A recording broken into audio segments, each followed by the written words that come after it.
There. Welcome once again to Survive Podcast. I am Hebs Banema. Here with me is an amazing guest in person of Mr. Yax. Mr. Yax is not just a relationship coach, but also a podcaster. Shortly, we'll have him introduce himself. Can you tell us a little about yourself?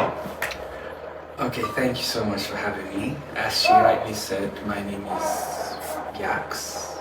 Right, so I have a podcast that centers on romantic relationship, and the name of the podcast is Talk with Yax. So let's just leave it at that.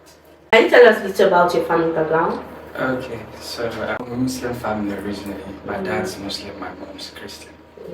Right, so I'm the first of two kids from my mother's side. Okay. Right, and the first of five when you combine. Wow. From my stepmom. So basically the marriage didn't last long. Okay. Religious differences. It just lasted for a year and 4 months. Right, so after that, so raised by my mother. So yeah, you know how that thing can be. So that's just it. How did you find out that your dad was no longer with your mom, and how did you get to handle it? For starters, it wasn't it's not it's very unpleasant. Wow. And you know, waking up every morning and then we just seeing one parent. It's like no one knew Something is wrong. something is wrong. Yeah. You know? Other kids having two parents and it was just one. But to cut the long story short, we don't want to use a certain kind of word. Well, my father forcefully, he took me away from my mother at one point. I was 4 years old, precisely. And then my mother stole me from school. And then we left Kaduna. We went to just, Like ASAP. like, immediately. Very, very fresh memory. How was your dad's reaction when he realized that? And funnily enough, he was pissed. From the stories I heard afterward, it was she took me from my grandfather's school. Yeah, to tell you how there was a collaboration with the teachers. Everyone knew the story. So I'm sure even the teachers were in trouble when everything. Yeah, those that were in meeting, I suppose. So he was pissed, you know, and of course his family told me, "We want you. This is your first son. This is your first son. This is the first son of your entire family, grandchild, and all that." So it wasn't easy on his part. Neither was it easy on my mom's. But we had to. How did you deal with that stigma? Seeing other children with their dad, and then everybody gets to say you don't have a dad, waking up, realizing that there was no father figure. How did you confidently come out and say, okay, I may not have a dad, or he may not be physically available for me, but you had to be alright mentally, emotionally, and Well, it's not something I wish on any child growing up, but God just has a way of shielding you and preparing you for certain kinds of situations. And funnily enough, this may sound very funny, at one point I told people my dad was dead, right, just to cope with the whole thing. But then I told them, nah, he's not dead, he's just a kind of man I don't like because of the way he treats my mother and all that. So my mother was my dad, and she was my mother. So it was something we all, including the children at school and at home, we got used to. So, but the only person who I know played the father figure was my late uncle. You know, when he reached out to me saying this was what we were going to talk about, I remembered him because usually he would come back late at night. And there's this euphoria that comes, to that child. Yeah, go out and do it, fine. So now that I'm grown, I realized that what he was doing was that he was standing in as my father, and he was the one paying my school fees. wow. Yeah, he had his own house, where he would usually come. So yeah, well, my biological father. Is he alive? Yeah, still alive. Hmm. Do you think you've healed from it? You know, it was in 2018. Well, let me just put some things in perspective. It's not, there's something called a single story. A single story is you focus on people or a person and a painting or them as one thing. And that's all they become in the eyes of whoever you are telling. Uh, from hindsight, I don't think it was his fault.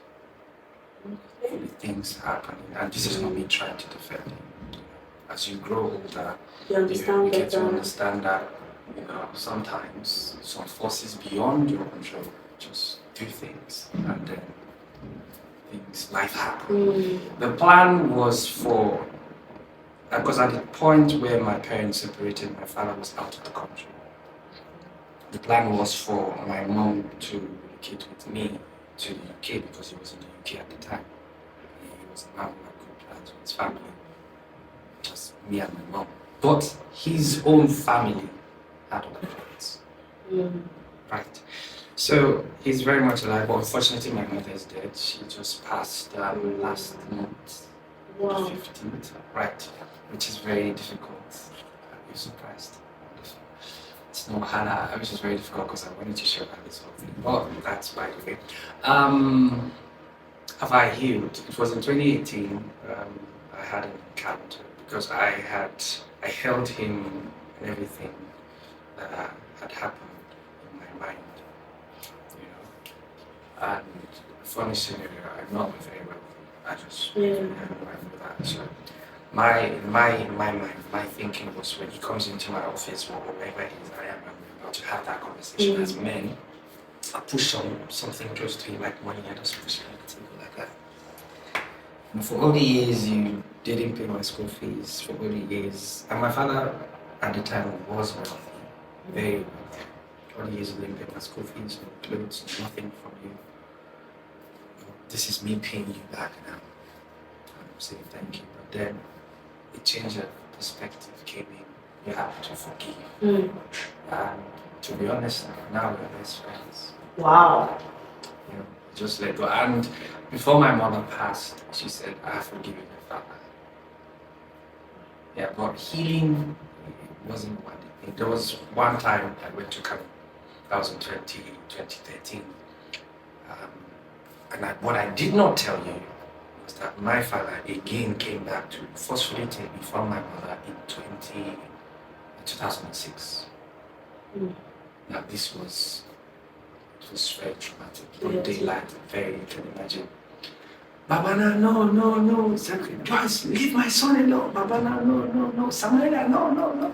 Takes me into the car and his brother, Alajuba, Daddy, what's your problem? That's me speaking to him. Daddy, what's your problem? What? Don't you know who your father is? Why baby like a woman? I remember myself crying, sitting at the back of the car. Confused. Yeah, he was taking me to my father's house in Shagari, Kosbana, and life happened then. So, this whole stepmother. Yeah, so for 6 years, I did not cry. Things my father said to me, things he did to me, I did not cry. So when I got to Kano, my auntie's house, we're just having a very normal conversation. And then she asked the question, how are you? And I cried. I kept on crying. She was like, they call me daddy because they named me after my great grandfather.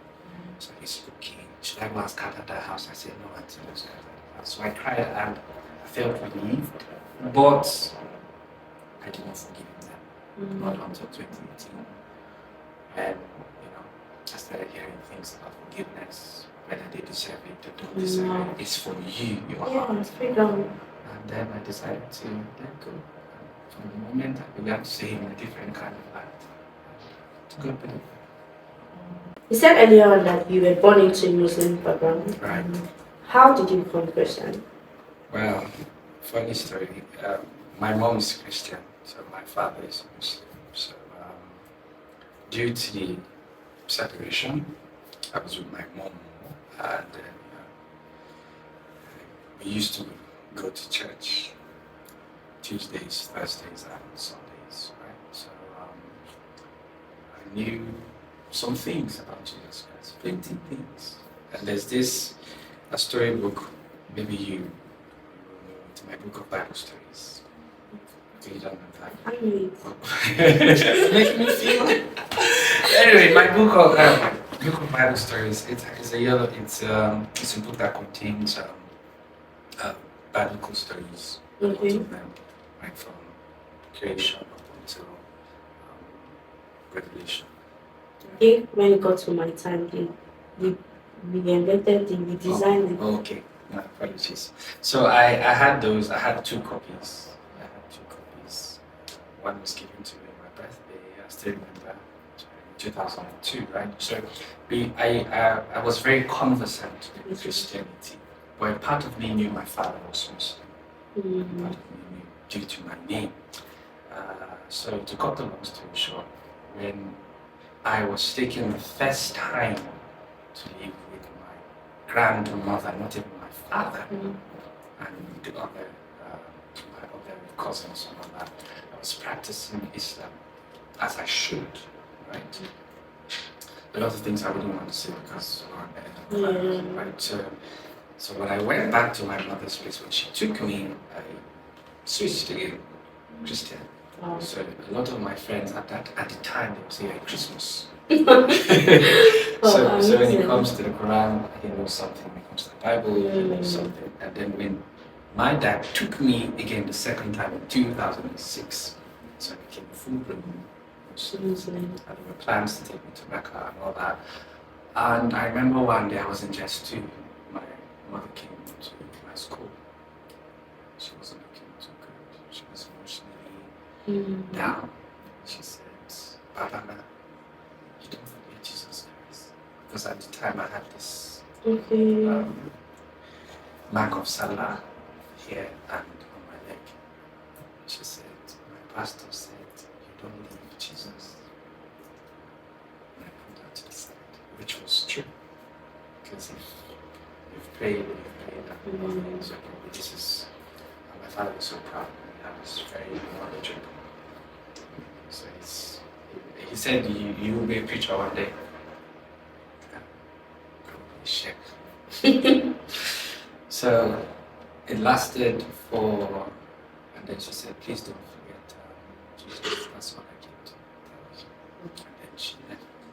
But I still, continued my path, diligent, Muslim, and all that. I wrote some things in Islam, religion of peace, and all that. Trust me. And lasted 2006 up until 2016, 17. I started drifting from Islam. Funny thing, yeah? My family, from my father's side, still do not know that I am a Christian. Wow. Wow, so surprised. Sorry. Oh, soon I don't know how. I don't want to imagine it. So I found God works in miraculous ways. Where I was posted to serve in Nasarawa, I found a small church. It was so unattractive. Very unattractive. I served in a village, a deep village in Nasarawa. So I went to the church, I fell in love with the pastor. I said it was so good. And he started to nurture me and all that. But there was something in me that was still fighting with the thing. That's why he says Jesus is God. Do you like it? And, for sure. So, brick by brick, 2016, 2017, I was there. So I came back to Kaduna. One of the first things I said to God was, please change my circle of friends.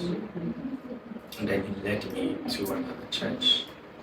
And I was telling someone yesterday that I rededicated my life on the 30th of October 2019. So that was how I fully became a Christian.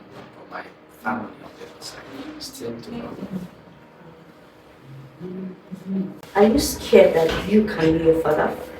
Yeah, at some point in life I was scared. I was scared of marriage. More.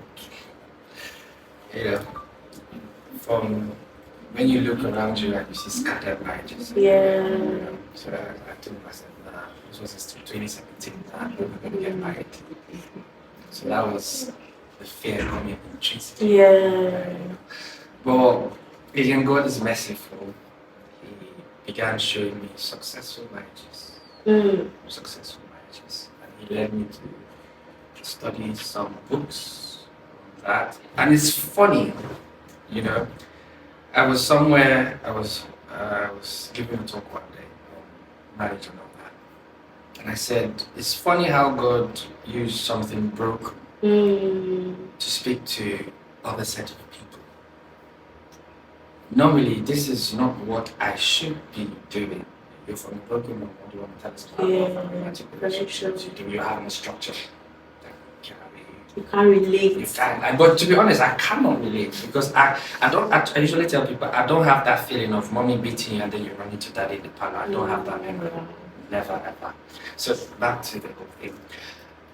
Yes, I was scared. I was scared.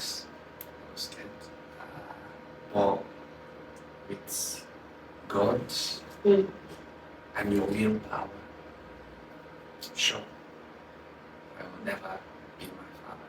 And trust me, it's not easy because I mean these things are new. Yeah. And again, it's not a bad person. It's not a bad person. Influences from above, you understand me? But the kind of family, the immediate family that I have now, I have my siblings were very tight. So I don't see that pattern repeating itself. So, yeah, so as to me being my father, listen, I'm going to have a healthy family where if my wife spans my son or my daughter, she can, they can run to me and I will console. So, Your younger sister, right. are you? Your mom gave birth to her. Your both parents gave birth to her. Right. So what happened? They came back again. Something I cannot explain. Okay. Something I cannot explain. But I'm 6 years older than her. Wow. Right. So at the time, we were still in Nigeria, so probably old feelings, whatever I used to call it. They reconnected, and my sister came. I will speak Hausa small. One of my aunties, she's late now. She said she's not going to give birth to you. And polygamy is a normal thing from where I come from. Yeah. Right. So she said she will not give birth to just one son in this side. So he has to have what's the word again? The word is a companion.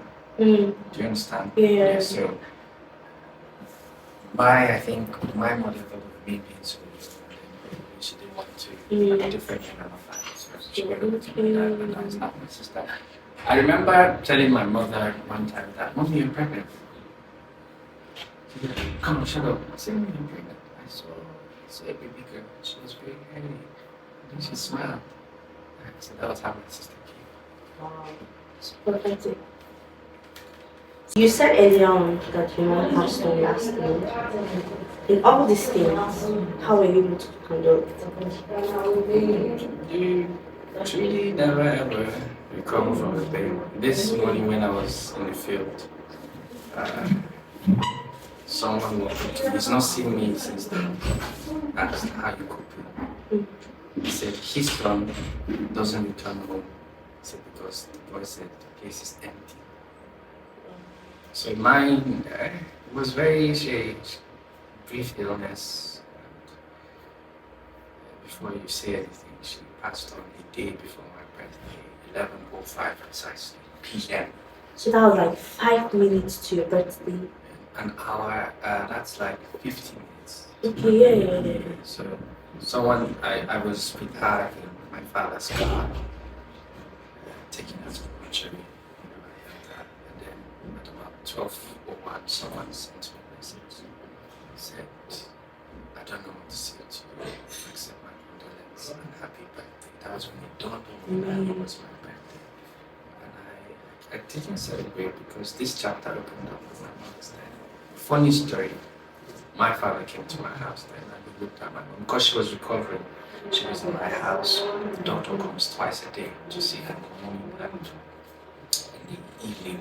So he looked at her and said, Joy girl. She smiled. So you don't go wait till you became birthday tomorrow. And then she asked my sister, What's today's date? It's the 15th.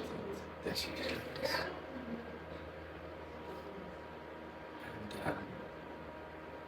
And he gave well,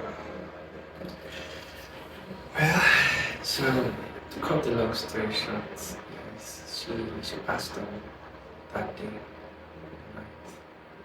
It's not something you recover from. She's just a month. We buried her on the 19th. We did everything really fast. On the 19th of last month. Today's 20th. Right. So exactly, she died on a Sunday, and 15th of this month was on a Sunday. So it's like fresh. You don't recover from these things. You just learn to live without them. And you just cherish the memories you have. So I say, oh, my mom was around while I was sitting, waiting for you to come in. I was like, I forgot thanks, I forgot. Sad reality. And I cannot share this with you. Your message to people out there that have been raised by one parent and have not healed. People who have not healed, people are still in the process of healing, and people who feel that no matter what they do, they will still be the outcome of what they came out from. That's a strong message. Well, first of all, some things happen beyond your control, right? Which simply means that you should not let the mistakes of other people define you. Yeah. Now, although what I said just sounds very simple and plain, it's not as easy, right? So, you may take forever to heal, but my plea to you is that do not stand at the graveside far too long. You should leave because you have to leave. And then you tell yourself, I am not my parent. I will make my own. Yeah. I will make my own. And then you walk with God. If you are faith-based, just like I am, you walk with God and let your willpower play. Yeah. Have a role to play. So my message to you guys out there is, regardless of whether it is that might have transpired between your parents, you should forgive. Because let me ask you a question, rhetorical. If you were in their shoes, would you have done anything different? That's true. It's easy to say, I'm a fan of would you have done anything? So yeah, so let bygones be bygones and live your life. And please try not to replicate the same mistake. This message is handful and timely. I am honored and privileged to host you, and I do hope that I am sure that the message will get across to the right person. Thank you for having me around. Thank you for having me.